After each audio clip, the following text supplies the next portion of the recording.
Hai, di pertarungan antara Supernova melawan Yonko ini ada salah satu tokoh yang cukup bersinar dibanding yang lain. Kemarin gue sempat polling juga dari 5 Supernova, siapa yang paling keren di chapter 1002 kemarin. Dan hasilnya sekitar 80% memilih Zoro dari sekitar 2800 pemilih. Jujur buat gue sendiri juga Zoro memang paling keren di chapter 1002 kemarin. Dan salah satu faktor yang mempengaruhi kekerenan Zoro kemarin itu adalah pedang Enma. Dari momen awal dia dengan santai menangkis semburan Kaido sampai menyerangnya dengan teknik Hiryu Kain. Mungkin pertama-tama kita bahas dulu tentang latar belakang dari pedang Enma ini. Pedang Enma ini dibuat oleh pembuat pedang bernama Shimotsuki Kozaburo. Enma termasuk dalam kelas Owazamono, satu tingkat di bawah tingkat paling tinggi yaitu Saijo Owazamono. Sampai 20 tahun yang lalu, pedang ini dimiliki dan digunakan oleh Kozuki Oden. Dan setelah dia meninggal, pedang ini disimpan oleh Tenguyama Hitetsu. Dia ini juga seorang ahli pembuat pedang yang merupakan keturunan dari seorang ahli pembuat pedang legendaris bernama Kotetsu. Pedang Enma ini disimpan oleh Tenguyama Hitetsu yang nantinya bakal diturunkan ke anaknya Oden yaitu Kozuki Hiyori. Untuk sekarang Enma dimiliki oleh Rononoa Zoro. Selama 20 tahun nggak ada orang yang menggunakan Enma selain Kozuki Oden. Mungkin ada beberapa alasan. Yang pertama, karena pedang ini adalah pedang warisan seorang Kozuki Oden, sosok yang sangat dihormati di Wano. Jadi ya orang-orang di sekitarnya pun juga nggak bakal membiarkan pedang ini dipakai oleh sembarangan orang. Yang kedua, karena sifat unik dari Enma. Disebutkan di chapter 955 kalau Enma ini dapat menyerap haki atau ryuwo orang yang memegangnya. Dan selama 20 tahun ini cuman Oden yang bisa menaklukkan Enma. Sampai akhirnya Zoro menjadi pemilik baru dari Enma. Di chapter 955, Zoro diminta Tenguyama Hitetsu untuk mengetes pedang Enma ini dengan memotong sebuah pohon. Tapi bukan cuman memotong pohon, tebasan Enma ini sekaligus memotong daratan yang ada di sekitarnya. Dan terlihat ryuwo Zoro diserap sama Enma sampai tangannya mengering. Nah, dari sini kita bisa menyimpulkan kalau Zoro ini sebenarnya nggak berniat untuk memotong seluruh daratan di sekitar situ, tapi nggak sengaja memotong seluruh daratan tersebut. Karena sifat Enma yang bisa menyerap ryuwo ini. Jadi logikanya gini, Zoro menggunakan ryuwonya sebanyak 100, tapi Enma ini menyerap ryuwo Zoro sampai 150. Kurang lebih kayak gitulah ya. Tadinya pengennya mau dipakai 100 tapi malah kepakai 150 kayak gitu. Ini membuktikan juga serangan yang dilakukan Zoro di chapter 1002 kemarin. Dia mengumpulkan ryuwo ke Enma dan melakukan tebasan ke Kaido. Setelah tebasan itu, Zoro terlihat sangat kelelahan. Semacam Luffy setelah menggunakan Gear Force-nya yang sangat menguras banyak haki.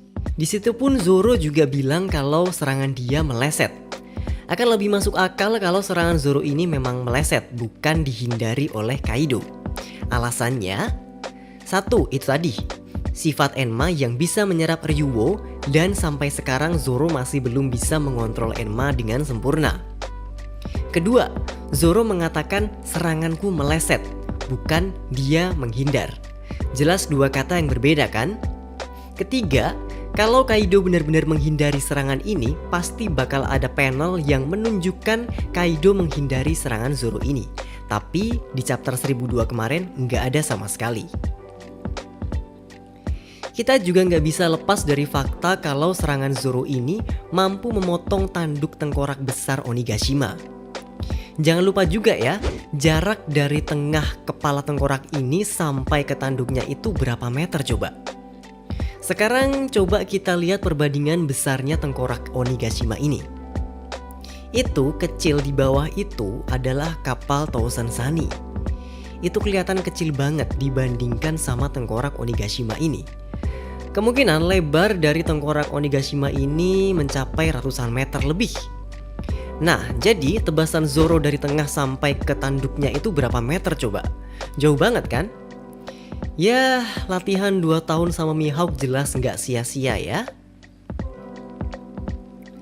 Bisa dibilang Enma ini juga merupakan media untuk latihan buat Zoro. Lebih tepatnya untuk melatih hakinya. Persiapan Zoro sebelum melakukan serangan di chapter 1002 kemarin mirip sama hal yang dilakukan Roger dan Shirohige di chapter 966. Bahkan pedang mereka pun nggak sampai bersentuhan sudah mengakibatkan gelombang shockwave yang luar biasa. Mungkin besok kalau Zoro udah bisa benar-benar mengontrol hakinya dan Enma juga, dia bisa sampai di tingkat ini. Atau mungkin itu terjadi di pertarungan melawan Kaido ini, sampai membuka bekas lukanya Kaido yang dibuat oleh Oden. Mungkin aja, ya mungkin. Oden kan menggunakan 2 pedangnya ya, jadi bentuk lukanya itu silang. Nah kalau Zoro kan pakai 3 pedang nih, tebasannya bukan silang dong. Nah ini juga memunculkan juga sebuah spekulasi kalau Zoro bakal kehilangan 1 pedangnya di pertarungan ini.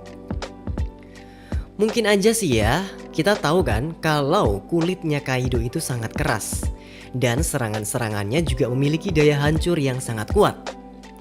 Nggak menutup kemungkinan kalau 1 dari 3 pedang Zoro ini nggak bisa bertahan dari serangannya Kaido. Zoro punya 1 pedang dengan kualitas paling rendah di antara pedang yang lain, yaitu Sandai Kitetsu yang berada di kelas Wazamono.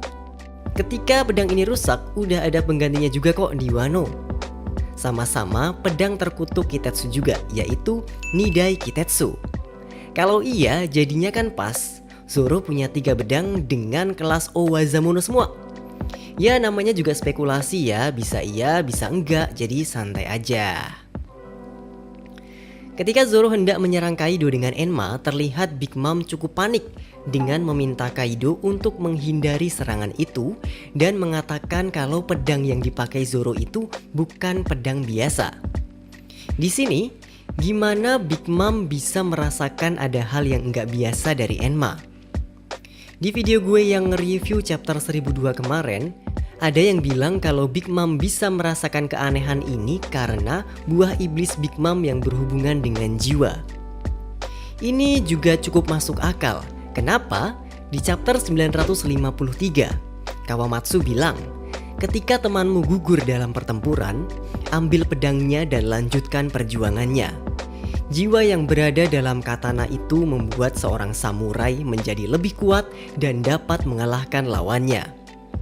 Jadi, dia menyebutkan ketika seorang samurai itu gugur, maka sebagian jiwanya akan tertinggal dalam pedangnya. Kembali ke Enma, kepercayaan seorang jiwa samurai yang tetap hidup di dalam pedangnya bisa menjadi alasan yang cukup masuk akal kenapa Big Mom bisa merasakan sesuatu dari pedang yang digunakan Zoro. Karena sebagian jiwa Oden berada di Enma. Dengan ini, konsep tekad yang diturunkan semakin jelas juga kan? Di kasus pedang Enma ini, mungkin bisa dibilang secara langsung tekad dan jiwanya dibawa oleh generasi berikutnya. Di sini kasusnya adalah dibawa oleh Zoro, dari Oden ke Zoro.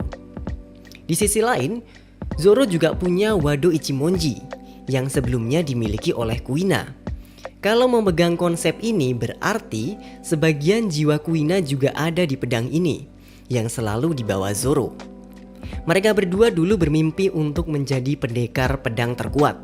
Dan sekarang pedang sekaligus jiwa Kuina dibawa Zoro untuk menggapai mimpi itu. Sebuah simbol bittersweet yang indah ya. Terima kasih yang udah nonton videonya sampai sini. Tolong like dan share dan jangan lupa juga subscribe. Sama gue juga punya Instagram Belum Wibu. Tolong sekalian di follow ya. Tungguin aja video-video tentang One Piece yang selanjutnya. Sekarang gue pamit dulu. Thank you and see ya.